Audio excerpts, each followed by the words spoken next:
ওয়ালাইকুম আসসালাম রাহমাতুল্লাহ। এক ভাইয়ের প্রশ্ন, মেয়েরা কি বিয়ের পরে বাবা মার সম্পত্তি নিতে পারবে? মেয়েরা কি বিয়ের পরে বাবা মার সম্পত্তি নিতে পারবে? এক্ষেত্রে ইসলাম কি বলে?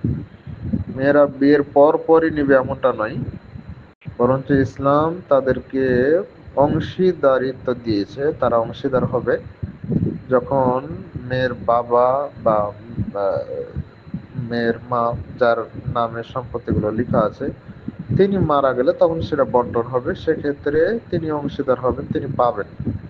কিন্তু বিয়ে হয়ে গেল তার পরপরই তাকে দিতে হবে সেটা এরকম নয়।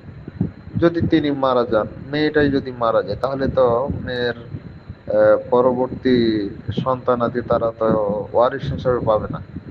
তখন ওসিয়ত হিসেবে যদি দেয় তাহলে, বা দেখা গেল যে মেয়ে মারা গেছে, এখন মেয়ের স্বামী আছে, এবার সিলসিলাই তো কেটে গেল, তাহলে কিভাবে সে আর সম্পত্তি পাবে?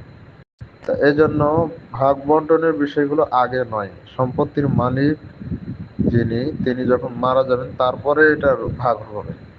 এটাই হচ্ছে শরীয়ত। আশা করি বুঝতে পেরেছেন। আসসালামু আলাইকুম ওয়া রাহমাতুল্লাহি ওয়া বারাকাতুহু।